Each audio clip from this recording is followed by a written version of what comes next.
So welcome back to my new vlog. So finally म चाहिँ Atal bridge पुगिसकेँ है. So guys हाम्रो चाहिँ भेट भइसकेको छ. मैले चाहिँ भाइलाई रोकेको थिएँ नि त, भाइ पनि आइसकेको छ त्यसमा. फाइनल्ली सबको भेट भइसक्यो. देख्न सक्नुहुन्छ हामी चाहिँ 4-5 भाइ छौँ आज हैन. सो 7 महिना पछिको भेट है त यो. आज चाहिँ धेरै खुसी लागेको छ. देख्न सक्नुहुन्छ यो भिडियो हेर्न चाहनुहुन्छ भने चाहिँ मेरो YouTube च्यानलमा गएर देख्न सक्नुहुन्छ. फाइनल्ली आज चाहिँ मौसम क्लियर छ नि त हैन. फिलहाल अब पानी पर्ला जस्तो भइरहेछ है. अब निस्किन आँटेको हामी चाहिँ अब धेरै बस्दैनौँ. अब हामी यो दिनमा जस्ट अब धेरै लाग्यो भने 10 मिनट बस्छौँ, त्यहाँदेखि चाहिँ निस्किन्छौँ है. सो त्यो चाहिँ पुरा भिडियो लास्ट भिडियो देख्न सक्नुहुन्छ. अनि अहिले चाहिँ पहिलाको भन्दा धेरै छ भने पब्लिकहरू पहिला चाहिँ अब हामी पहिला सुरुमा आएको कति बजी हामी 1 बजी आउँदाखेरि चाहिँ खासै पब्लिक थिएन. अहिले चाहिँ पब्लिक जस्ट ठिकै छ. फिलहाल चाहिँ यहाँ चाहिँ सुट चलिरहेको छ.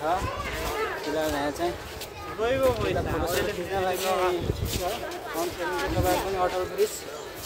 सो देख्न सक्नुहुन्छ मैले चाहिँ यो पुरा लङ भिडियो आउँछ है. यो भिडियो हेर्न चाहनुहुन्छ भने चाहिँ युट्युबमा गएर हेर्नु होला. यत्र रेड एस्केप भ्लग 20 मा गएर. सो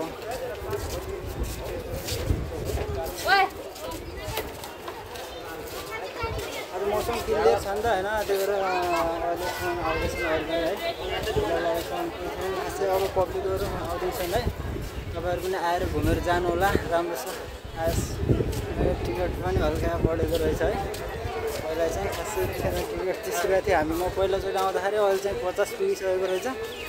मैले त्यो पहिला आउँदाखेरि त फ्लड सो पनि चालु थियो. त्यतिखेर चाहिँ 70 थियो. अहिले चाहिँ थोडा त्योभन्दा घटेको छ. पहिला म आउँदाखेरि चाहिँ 30 थियो. जस्ट अहिले चाहिँ पब्लिकहरू अलिअलि धेरै त छैन. जस्ट चलिरहेको छ. अब हामी निस्किन आँटेको है त. यो लास्ट स्टेसनमा पुग्न आँटिसकेको छौँ.